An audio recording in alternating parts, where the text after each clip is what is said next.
Welcome to USA Global TV and Radio, where our mission is to provide education, entertainment, hope, and inspiration. USA Global TV and Radio connects you with experts and audiences all around the world every single day to help you succeed in business and to live a richer life. Visit us at usaglobaltv.com to learn about career and life-changing training and mentoring programs like the Listening Mentor. Subscribe to our newsletter to stay informed about our special programs and offers. Discover how you can become a guest on one of our shows or a host or producer of a USA Global TV and Radio show of your very own. That's USA Global TV and Radio, where the doctor is always in.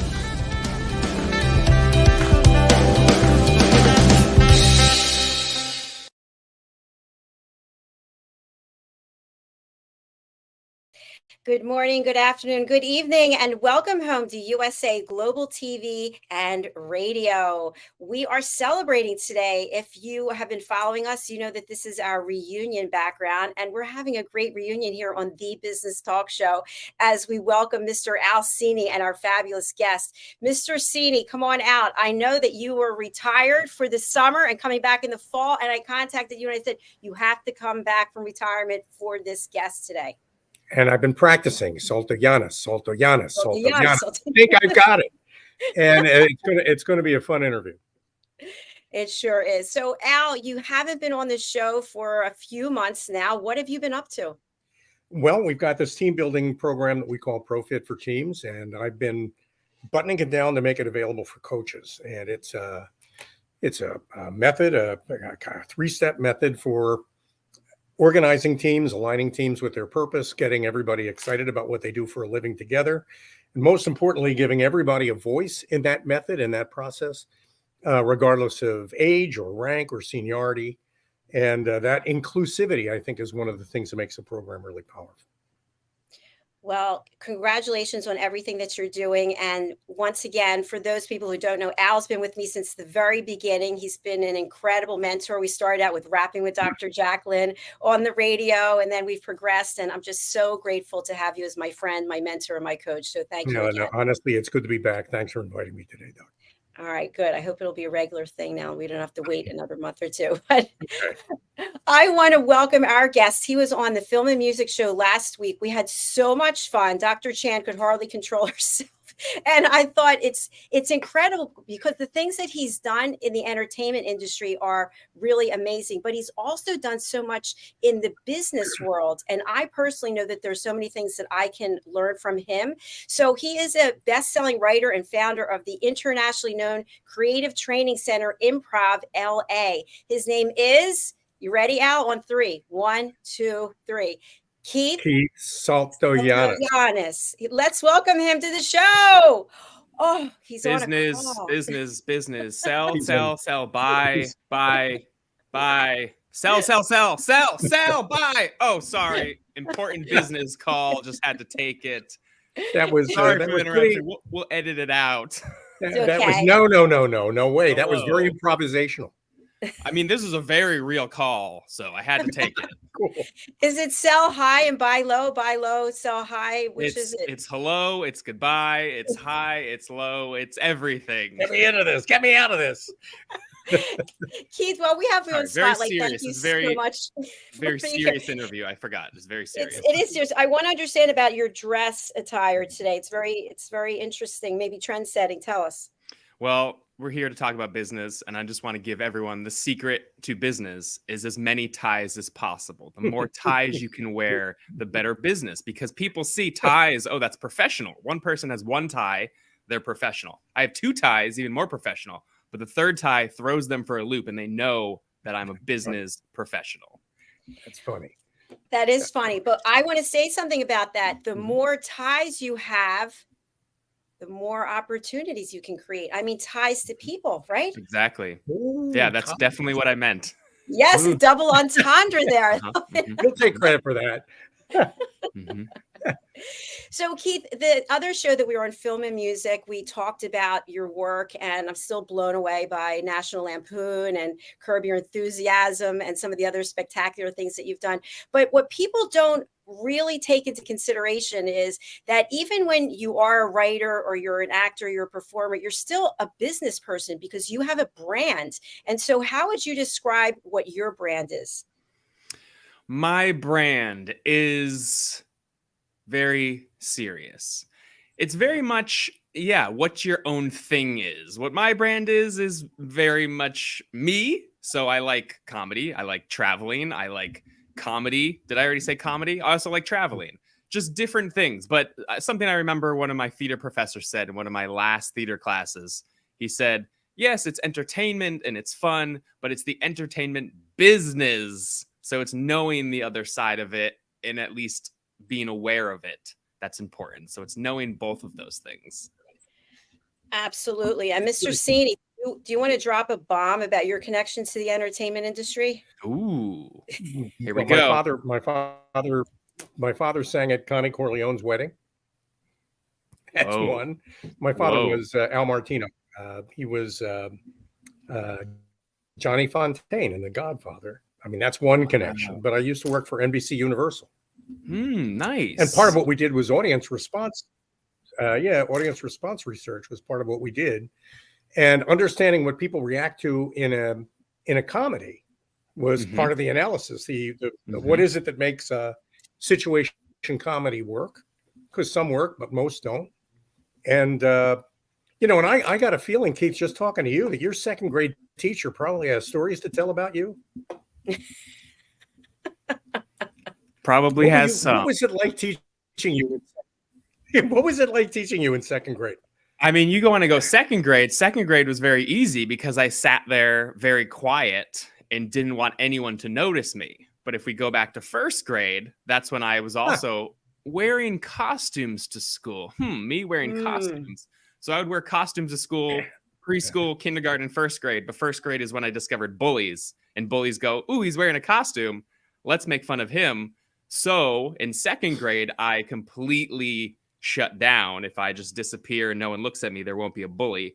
And then I was like that until probably high school, end of high school, I started to come out of my shell more. But second grade, easy to teach me because I just sat there and didn't want anyone to notice me. First grade, had a little bit more fun. And look at the fun you're having now. It's so you were funny. You were funny from the beginning. I mean, you've got that kind of personality. That's just how you're wired. I guess, I've always loved dressing in costumes and just having fun and playing pretend and then having that come back, which was, sorry. Yep. No.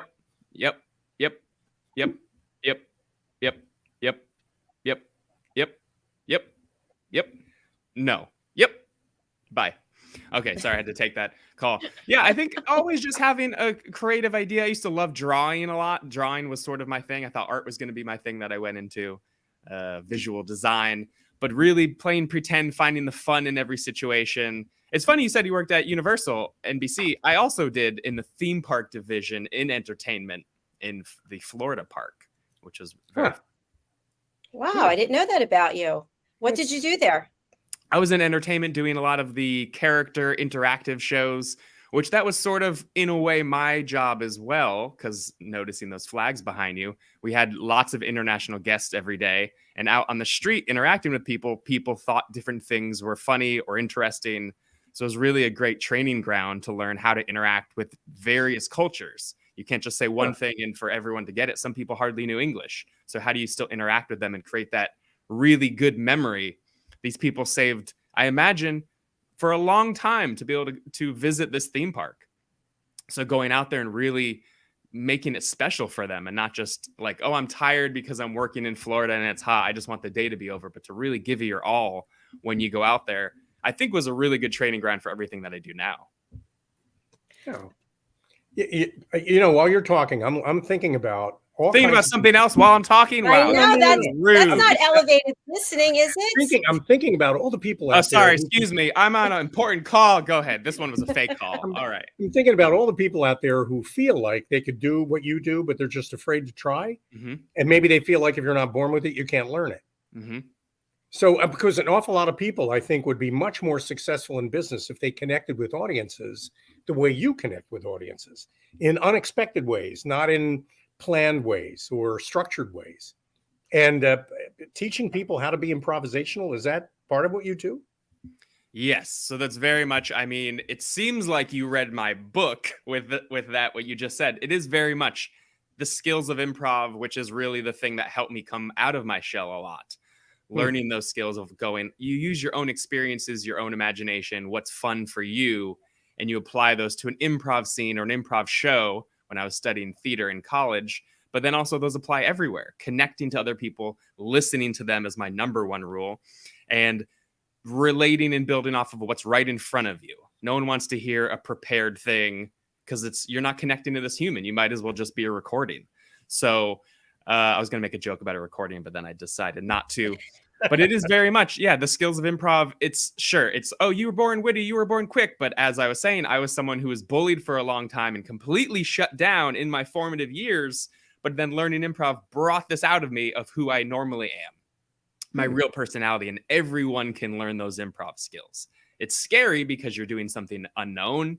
You're going into a new place. You're doing something that you're not good at because it's a habit to just overthink things all the time. But it's breaking those habits, working on exercises, working on those skills, practicing them. So then you can just not think about everything so much and go, what's going to happen if I say this in the future? And last time this happened, and being so stuck in our head that we can't even communicate.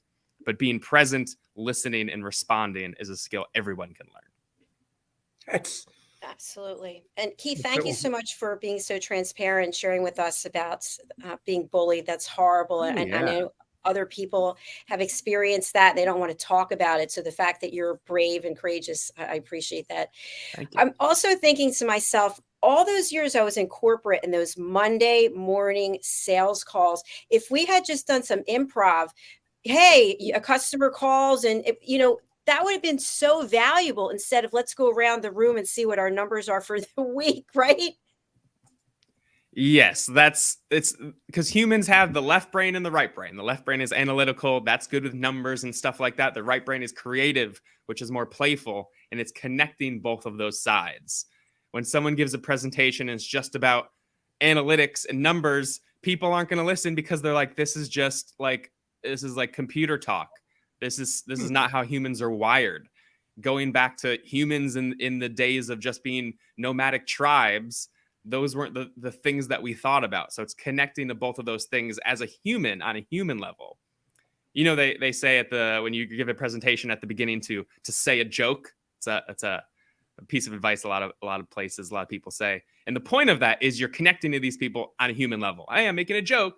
But most people make a joke and then like, all right, now to the serious stuff, and then lose their use their audience immediately. That's where the Lee came from. I was ahead of myself with the Lee and I pushed it against the audience. But they lose the audience because they're completely just only there for the numbers and information instead of making that human connection. Absolutely. And I think that goes to what you were talking about, Al, with the work that you were doing. And Keith, we could talk about you as an author. We could talk about you, the founder of the School for Improv. Great, let's do it. Just kidding. Go ahead. Okay. Which came first, the chicken or the egg? So you just published the book recently. How long ago did you start the school? And I'll bring up the website so we can talk a little bit more about that. Great. So the book, about 10 years I was working on the book. And then I started the school in 2010. So whatever that math is, that's longer than 10 years. Yes, there's math. So yeah, I was teaching and teaching longer than that before I officially founded the school. So I started teaching. Let's even go back further. For then I was really into improv and I was learning improv and performing it. Well, let's go back even further. And then I was born, and then just go back further. Then I wasn't born. Okay, I went back too far. But yeah, first just obsessed with improv and the skills of it, and then started talking to friends about it, and then that led to me teaching friends, and then it led to them teaching friends of friends, and then the school growing from there, and then the book came. Hold on. Yep. You wanna? Okay. Yep. Okay. They just want to talk for a moment. Are you done? All right. I'll just let them continue to talk. Anyways, so the school, then the book. Very serious. Cool. Thank you. And how would you describe what improv is? Improv is reacting in the moment with nothing pre-planned. That's what I say. Ah! Sorry, was Like that that. improv? Yeah, that would be improv. If I reacted to it You instead of did, though. having no It was very reaction. It's good. like, okay, No well. reaction. But also, I think that's being in the moment. Like some people, you might do that and then might go, I don't know what to do. So I subconsciously made a decision that I'm not going to respond at all to that. Instead of just going, what do I do now? Because something happened that was unexpected. So it's just being present, which I know you talk about listening a lot. And that is so important. Listening puts us in that present moment and allows us to respond to whatever is right in front of us. So it's really just nothing is pre-planned and you're just responding to now. Serious, very serious. So an awful lot of people, I think, are terrified at the whole idea, the whole thought that they could be spontaneous. Mm-hmm. I mean, they're afraid. And now there's like a new thing to be afraid of, the fear that you'll be canceled. Yep. Because you improv'd out something that somebody found offensive in something.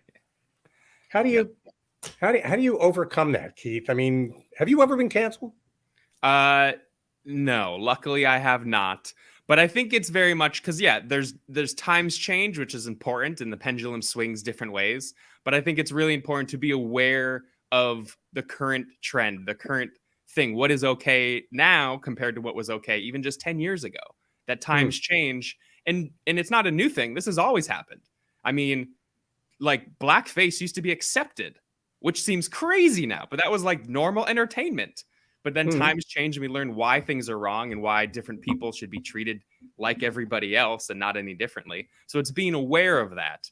And through improv, where you're making things up, if you're aware of those things, then it shouldn't come out of you because you already are aware of them. Improv isn't bringing things out of you that you don't know that aren't you. It's like what's in your brain. There's the saying in improv of playing to the top of your intelligence. That doesn't mean you have to be a genius, but it is the top of your own intelligence. So there was a scene yesterday that happened in class where it was about two pirates and they were like dealing with the anchor situation. And the student afterwards said, I was in the Navy, so actually I know all of this information, which is a really good time and example. If you know something and you have that knowledge, then you get to talk about that because you know it, playing to the top of your own intelligence. But if you don't know something, you still try to play to the top of your intelligence. But if you don't know what is offensive and what isn't offensive currently in the world and how people should be treated, then it's going to come out because you don't know. So it's improv is really, it's a good place where to be informed, to know a lot about a little about a lot. No, the other way around. Know a little about a lot, sort of know what's going on. And that way you have these things that you can reference. But yeah, it's definitely times have changed for sure. Keith, I know that you have really incredible listening skills. And so as you, I'll be right back. And as you know, and Al knows, when we listen at an elevated level, we can't be judging anyone. So when people are in your creative training center, when they're in Improv LA and they're learning, how do people learn not to judge what the other people are improvising on, if that makes sense? That is the right terminology. Improving is not, I don't think the right word. That would be improving. But improvising, yes. It's very much built into the system that we're teaching. From day one, it's doing exercises that get you out of your own comfort zone and allowing people the safe space to look like fools. And if everybody is in the safe space to look like fools, then there's less judgment. And there's sometimes people, the hardest thing is people judge themselves more than the other person. Most of the times we hear like, oh, I'm really bad. I'm sorry. You were great. And the other person's like, no, I don't know what I'm doing either. So it's building this space where you have that to practice. It's harder to just, I'm going to do improv and go into a meeting and then not feel judged, but it's working on these exercises and skills in a safe space, whether it's a classroom or whether it's at home doing exercises. It's something working on that, noticing, oh, I'm judging myself. Oh, I'm judging the other person, and being aware of that. And by judging, what you're doing is you're thinking about the future of going, oh, what if they are going to do this? What if they say this? Or the past, oh, last time I said something like this, I was made fun of. So it's being present enough to not judge and just respond to what's happening right now. See that Brilliant. that whole idea of responding. Most people, when they go into a business meeting, maybe they've got a PowerPoint deck that they're completely enslaved by, and they start bringing up one slide after another. And usually by slide number 3, they've lost everybody, but they don't even know it. They're not even aware of it. Yeah. Part of learning to do improv, I got to believe, is understanding when you're losing the audience and knowing how to pivot to get them back. Right. Are there any tricks to that? Is there a secret to how you do that right? My favorite thing is to notice if I'm losing an audience and then go up to the audience member and go, "What do you want from me? What do you want from me?" And shout. And then I have their attention. Just kidding. Just kidding. Don't do that. Don't do that. I think I might have blew out the mic just then. But it's really noticing that. I mean, from the beginning, it should be a back and forth. It should be a back and forth from the very beginning. If you go up there and there is an invisible wall of the fourth wall, as they say in TV or in plays, of course, there's that fourth wall that differentiates you and the audience. But in a presentation, it should not be. It should be interactive in a way. It's not that the audience is leading the presentation, that they're talking and stuff, but it should be a nice back and forth. And a simple way to do that is through jokes. Because if you say a joke, you're going to hear immediately, ha ha ha, someone's laughing, which means, all right, we're still here. You're listening to me. I also like to say any questions, any thoughts, because if people say what they just heard back in their own words, 1, that means they heard it. But 2, they might say it differently than I said it, which might connect to someone else even better. So sort of checking in with the audience. But if it's just, all right, let me get through my presentation because I don't want to be here. Well, if you don't want to be there and you just want to get through it, then I can guarantee everyone watching feels the same way. Keith, I have a follow-up because that's a really good point. And I think I remember from when I was in corporate, there's a team of us and we're out presenting to the executive team. And some people who put together the presentation, they're very concerned about getting through all the slides. But if you're leading the discussion and you engage the people who are there, your audience, the executives, they may very likely take you onto a different conversation because it's what's really coming up for them, and people are afraid to go there, but yet that's where we should be going. So if you're up giving a presentation and you are engaging the audience and you've got 50 more slides, I don't know why, how do you determine whether or not you're going to go off script and let them direct as to where you're going? This is the beauty of what I really appreciate with learning improv. When you're in an improv class, 2 people go on stage and you just have to make stuff up from nothing. But when you're giving a presentation, you at least know the subject matter. You at least have done some research, hopefully. Not that you should just go into a presentation and go, I'm going to make it up. But if you've done enough research and you know the subject matter, then if you go off the rails, you know how to respond. And if we're talking about that and going, oh, now we're talking about this. Okay, well, I know that's a slide coming up, but I can talk about it now. Maybe I'll skip to that slide if I need to.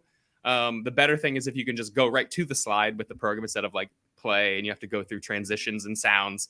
But knowing the content enough where if you are thrown a loop, you can immediately jump into the information because you already know the subject matter because you've done research. You've done research, but you can improvise and still be in the moment and play with that without having to go A, B, C, D, E. You can go A, E, D, C, B. Math. Hey, I did math. We bye. Oh, bye, you're hanging up. Okay. So is your favorite student somebody who's kind of old and just can't get out of their own way, or somebody who's young and still impressionable? Who's your best student? Who's the best student to work with? I mean, the best student could be 2 different things. I think there's the best student, someone who comes in who's already an extrovert because they raise the class up because they go, hey, this is fun. Come on, everyone. And they're super supportive. That makes it really easy. But the most long-lasting, memorable student is one who is terrified to do anything. I had a student once say, hey, do I have to get on stage during class? I'm like, yeah, that's part of it, is you have to get on stage and interact and play. So those students are the most memorable because they're terrified. But then if they stick with it and they come to class every week, to see them at the end of just a few weeks on stage playing completely opened up, those are the most fun. Because like, look at how far you came in just a short amount of time, something you were terrified of doing probably for years. and you just like let go of all that baggage and you're playing. And then to hear like, yeah, it really helps when I'm at parties, I'm talking to people now or in meetings. Like I love hearing that. That's my favorite part of teaching. That's great. And I'm guessing you can engage an audience in this kind of training, even if they're not in Los Angeles. I mean, you do it by Zoom or? Yes. So yeah, I mean, one of the good things of the pandemic is this class is on Zoom. We have an online streaming class, the first of its kind and only of its kind in the entire world, where you can watch videos similar to the celebrity master classes, where you can learn improv in that scenario. And then I also travel. I just got back from Japan teaching for the 4th time. I'm going to Costa Rica again and travel to teach these classes. But there's lots of options now. So if you're not in Los Angeles or you're not in Chicago or New York, where these major schools of improv are, you can still learn the skills. You can still learn the skills. Serious, very serious. It's great. It is Hey, great. look So at this website. I've seen this before. Woo, this is a great website here. So tell us, for people joining us for the first time, they didn't see the show the other day. Shame on them. Tell us about this incredible creative training center that you have built. So this is this thing that I started in 2010, officially called Improv LA, which is crazy to me that this has grown to a much bigger thing. There's not just me teaching classes in a park, which it used to be. Now there's many classes per week. There's different teachers who are teaching different classes, all from curriculum and ideology. Oh, wow. This class is going to sell out. From the ideology that I started of creating a supportive place to learn, and similar to that picture right there, just like having fun. Everyone wants to have fun. Everyone wants to have fun. That's why people go to movies. That's why people get drunk and go to parties. Everyone just wants to let loose and have fun. But why not just do that in your everyday life? And through the skills of improv, the classes are going crazy this morning. And that's what we teach, that it's a fun thing to use, that it's not about being better than anyone else or anything like that. That's just a supportive collaboration through improv. And that's the sort of the stuff here: sketch writing classes, voiceover classes, improv, all sorts of things. What about this #1 best-selling book that's available? That's the book. 10 years of working on that book, The Improv Mindset. That's pretty awesome. It's all of my knowledge of improv all in one source. Really happy that that's finally out in the world, and hearing how it's helping people and seeing people order it in all sorts of countries, which is great. I hope they know English, because it's only in English. Okay. And look at all of the people that you've worked with here. Mm-hmm. Yeah, that's Great pretty fun.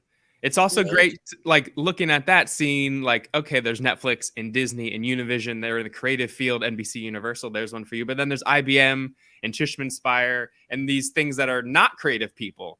And the fun thing is all of these clients we worked with, they're learning basically the same thing.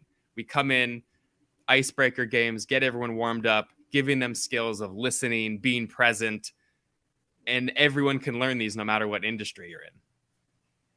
I think that's Wow. great. Now, let's say salespeople. You've got a bunch of testimonials there.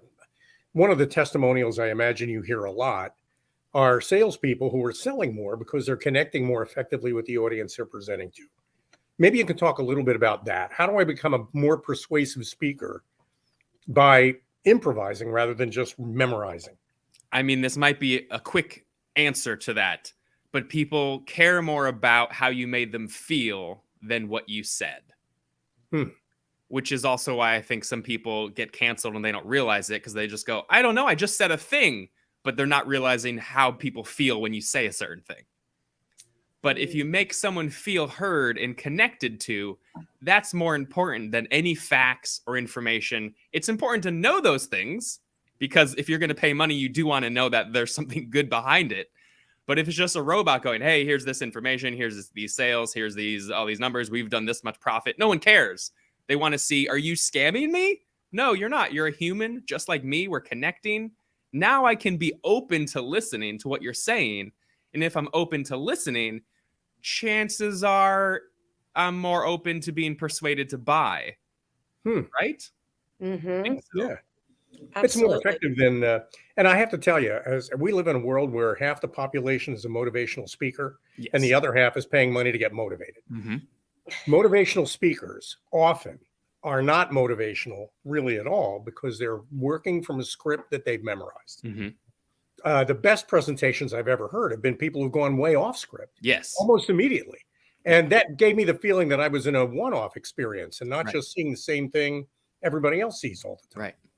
So I gotta tell you, what you do is very valuable for just about everybody who thinks that you just have to repeat yourself to succeed. Yeah. And I think I can't know why my school has grown to what it is. I don't know why, but I think it's because it's to help people. And it's something that people need. Like, I see this as something that is useful. It was very useful for me when I was learning improv to make me more of the person I wanted to be. And I think it's because it's something that really does help people.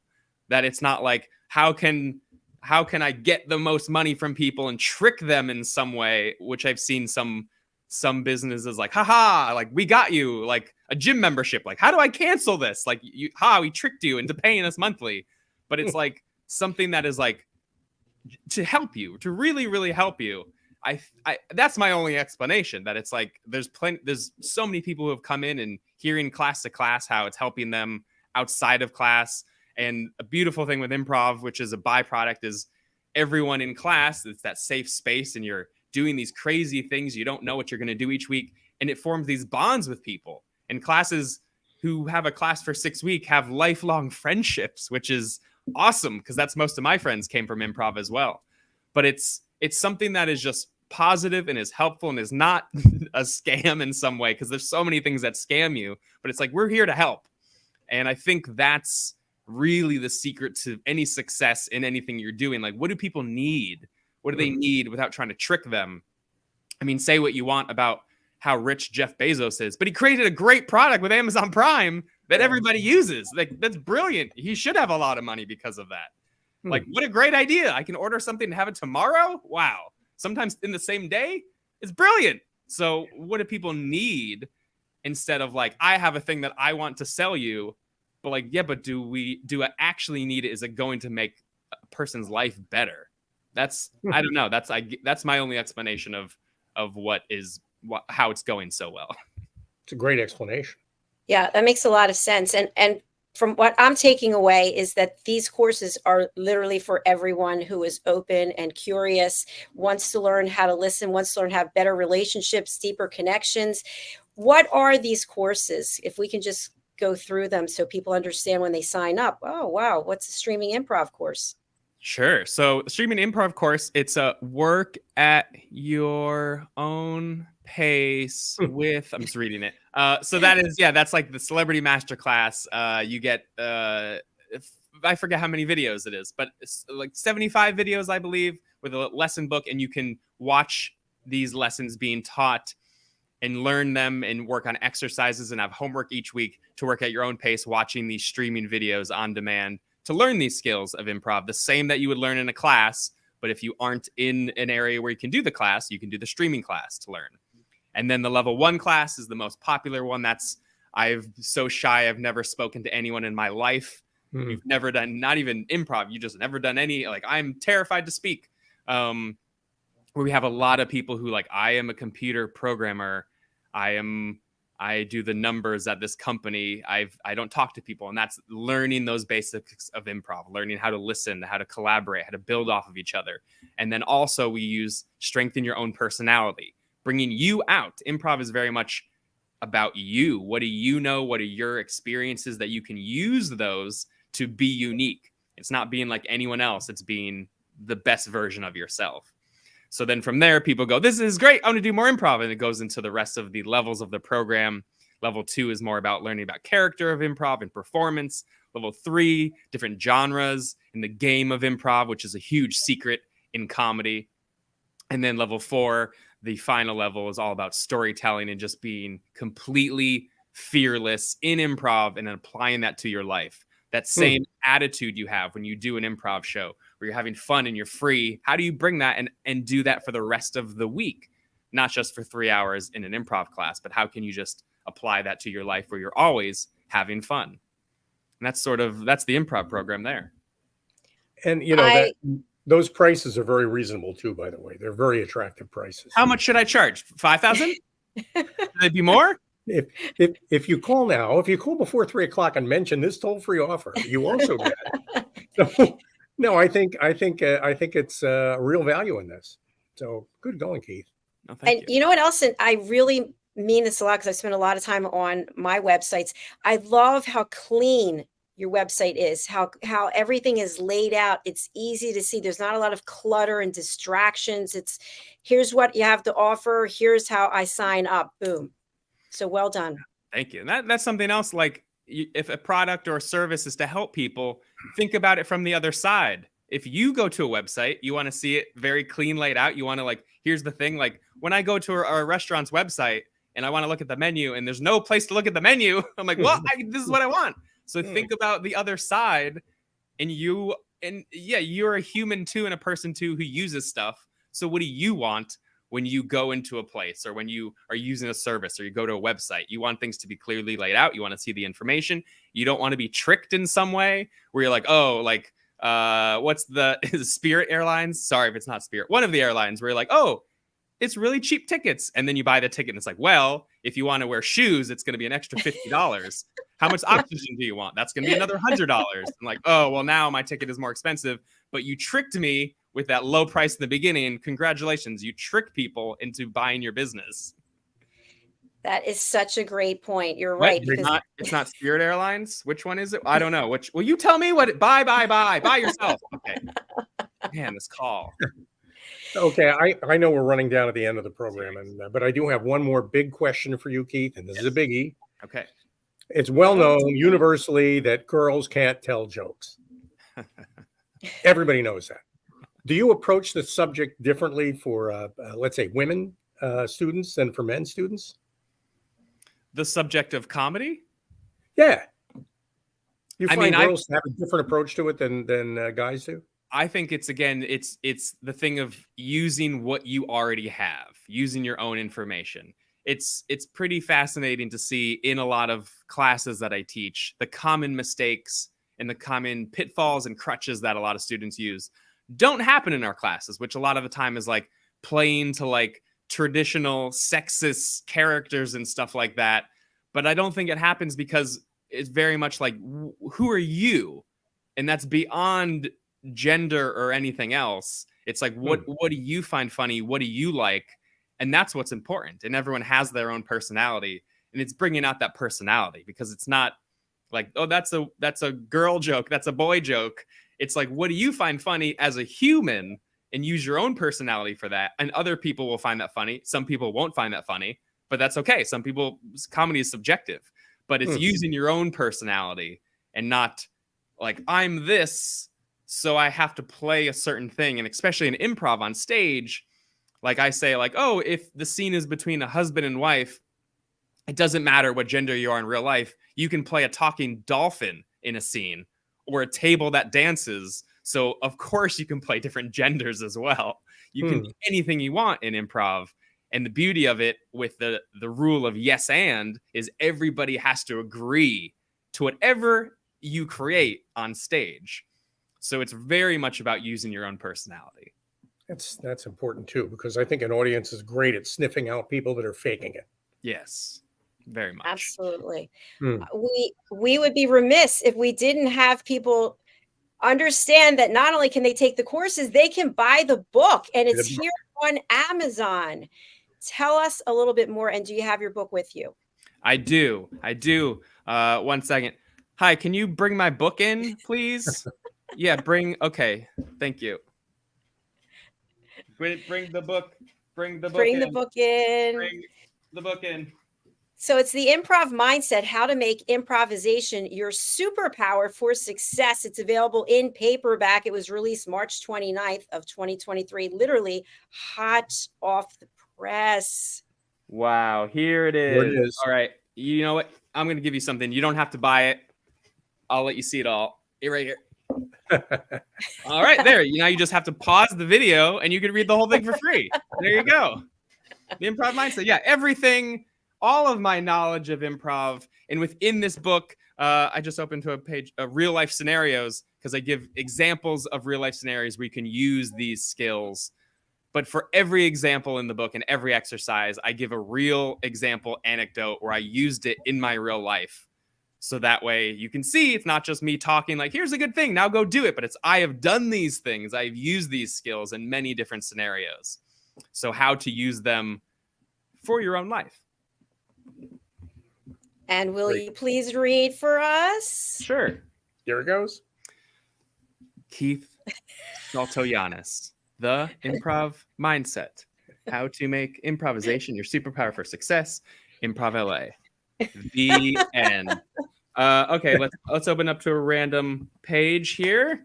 Okay, so here we go. Chapter 4, how to do a scene.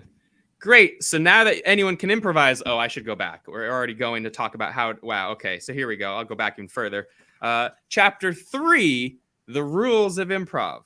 Oh wait, no, I should go back further if that's going to go to that. That's okay. Go back a little further. Here we go. Keep going back. Okay, chapter 2, warm-ups. This is to get here. Just as professional athletes warm up before playing a sport, or musicians and actors warm up before a performance, so do improvisers. Each improv warm-up has its own specific function and is helpful to get everyone in an improv group focused, energized, connected, and to relieve anxiety before a presentation. Yet the same exercises can be used before any real-life improvised performance, like a meeting, social event, or basically anything, since we don't have a script when we're doing this. Plus, if you're doing the exercises in this book, as long as you can, we already did some, and they'll help you along the way. Oh, great. So this is all about how to get out of your own head. Chapter 2, warm-ups. Wow, that's handy. Okay, now I'm going to go. My favorite thing to do with any new book, I'm on a roll now, is going back to the very end and reading the last word to know how it ends. Lessons. That's the last word, lessons. Very serious. Very serious.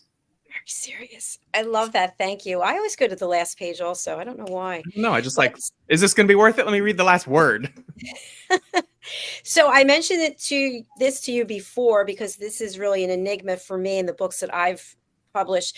You've got 5-star reviews and there's 72 of them. Okay. That is huge. Congratulations. Thank you. Very impressive. Thanks. How did you get these reviews? Did you go person by person on the street and offer money, offer free courses? What did you do? So, I mean, it's sort of, I can't say the exact thing I did. I can't say, here's the 5 steps to be able to get 72 reviews in 1 week, in 7 days. I don't know. I think it's just like I wrote this book from like a goal of wanting to help people. That isn't just like, yeah, this will be something that I think is great, but thinking, how will this help people? Let's write this book in the form of, if I wanted to read this book, which I think it says, oh yeah, it does on the back. I used to be someone who needed a book like this, so I wrote it myself. So when I was very shy and and couldn't talk to people, it's like, I wish I had a book like that. So I wrote it from that perspective. So I think having that perspective and goal and intention throughout the writing process and the whole process of it, then I think people are really connecting to it, and it is helping me. And then I guess write reviews about it. Makes sense. Having that intention the whole time. I think that'd be my explanation. All right. Thank you. Please go over to Amazon and buy this book. Buy. Okay.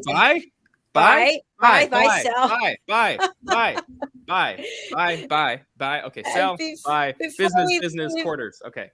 I just want to go over to your YouTube channel. Oh, yeah. Where you've got a lot of great content here as well. And what would you like people to take away from visiting your channel?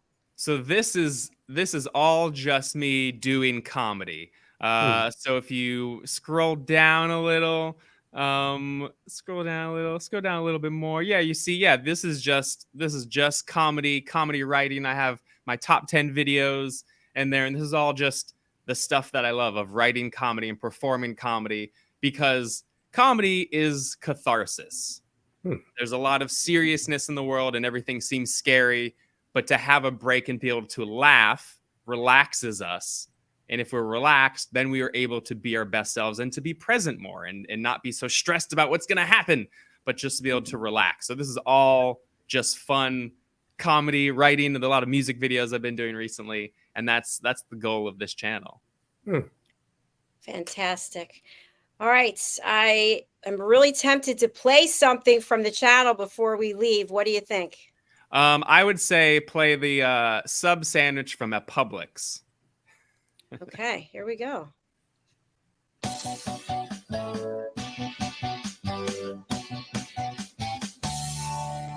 Sub sandwich from a Publix. Need that bread to get me my fix. Heaven on earth with that dressing mix. I'm just a sub sandwich from a Publix. I like mine with shredded lettuce and tomato. Boar's head meat and provolone is the combo. A few cut veggies and mayo's what I do. Well, good bread almighty, it's never sliced through. For my sub sandwich from a Publix. It's so good you don't need no chips. Waiting for those crumblies to touch my lips. For a sub sandwich from a Publix. Get me a sub sandwich from a Publix. I'm just a sub sandwich from a Publix.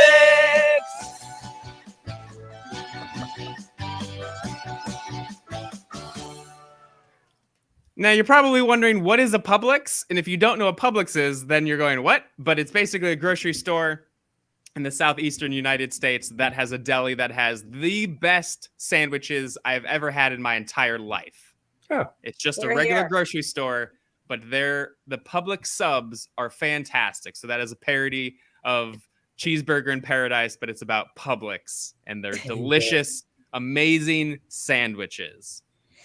So I that's am what a it's fan of about. Publix and their sandwiches, so I agree. If you've had You're them, here. you That's know. pretty cool. Yes, absolutely. Keith, it's been an absolute pleasure. Looking forward to interviewing you on another one of our shows coming up. How can people reach out to you? How can they touch your tie and get tied with you? Get it Oh, tied yeah. in. If you want these ties, go ahead and just give me a call. I got so many phones. But you can reach me on Instagram at Keith Saltojanes or the school improv-la.com.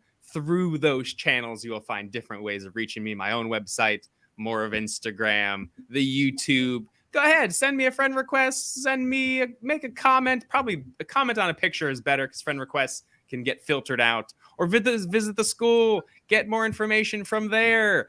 Buy me a Publix sub. Actually, in fact, none of this. Scrap all of this. Go to Publix, get a sub, send me a picture of the sub, then we'll be best friends.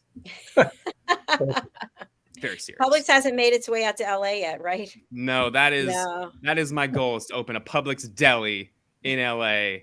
It would kill so many people. Anyone from Florida, the first thing I say is Publix, and they go, I know. Funny. Thank you, Keith. What a fabulous show. It's a pleasure having you here, and Thanks, I Keith. appreciate you so much. Thank you both for having me. And all I have to say is bye. Bye. Bye. Bye for Bye. now. Bye. Bye. Fabulous show, Al. Where are you Absolutely coming out great of your interview. retirement for the summer? Well, I think what I'm going to do is practice my improv skills. I mean, from the going forward now, I've just got to be more spontaneous and more unexpected. That's right. The real value in that interview, honestly, for people who are telemarketers, for example, anybody in sales, that stepping outside of the script you think you know so well and connecting with this audience at this time in this moment is the secret to selling more stuff. That's just all there is to it. So I think Keith had a lot to offer, and I hope people were paying attention and I hope they buy his book. Absolutely. You didn't get to hear it. And I know we're over time because our next show is coming up in 10 minutes. But Keith actually got to meet the legend, Jerry Seinfeld, Larry David, and everybody from Curb Your Enthusiasm. And what I think would be great to have Keith back on to discuss is how the industry, the entertainment industry, is based on scripts, right? Memorize these scripts, read the script for us. And yet there's another section that basically, I don't know if it started with Larry David or Jerry or whomever, but just said, yeah, just here's a few things, a few facts, a few ideas, and take it wherever it is. And I think that we can incorporate that into our lives as well. Here's Oh, a sure. rough sketch guideline, but stop being so uptight. Use your creativity. What makes a Dr. JACALYN episode on any one of your titles work is that you know when to pivot based on what you hear. And by the way, that's the whole point of the listening mentor. When you're listening to people and you're really hearing what they say, you adapt to what you hear so that you stay on the script that they care about, not just the script that you memorized. And I think that there's a lot of improv in that. That's an improv skill in itself, Doc. Yeah, absolutely. Thank you, Mr. Cini. How can people get in touch with you, and who would you like to contact you? The easiest way to get a hold of me is al.cini at getbcat.com, or you could use the email address on the screen, al@pro-fit4teams.com, or you can call me, 212-480-3730. All right. Thank you very much, Al. It was an absolute pleasure, and I'll be in touch with you later today. Great seeing you, Doc. Thanks. You too. Bye. Bye. All right. As we close out, our next show is coming up. It's Talking Heads with Caroline Heward, and she's going to be talking about porn. I'm not kidding you. She is going to be talking about, she's a certified therapist.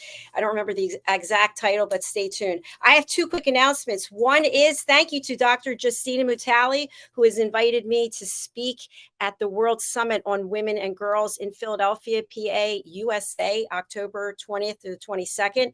I would like to say I'll be talking from the 20th to the 22nd, but I don't think that's the case. I'll be speaking at some point during there.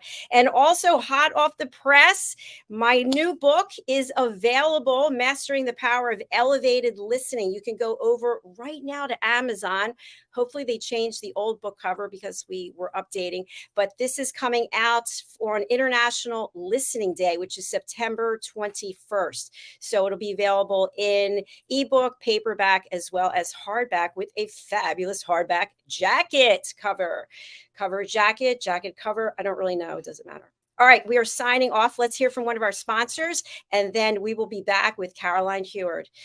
Okay, where is our sponsorship? Here it is. Bye for now. This program is brought to you in part by the British School of Excellence and founder, Mr. Philip Sykes.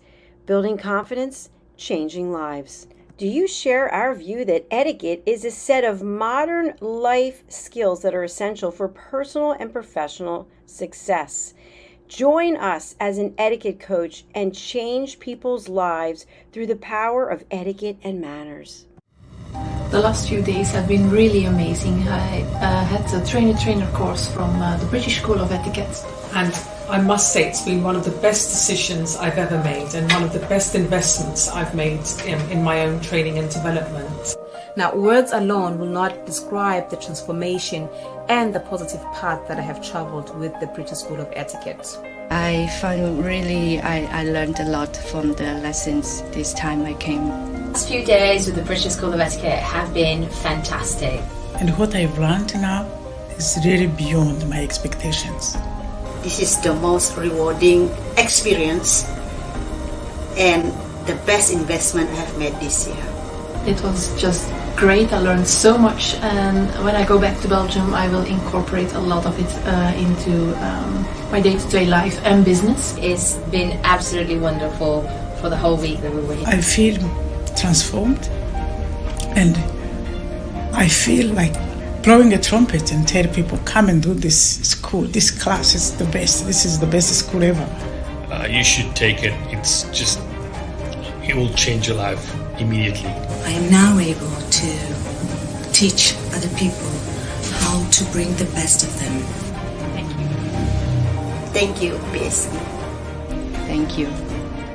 Thank you so much. Thank you. Thank you to our clients for their testimonials on the Train the Trainer program.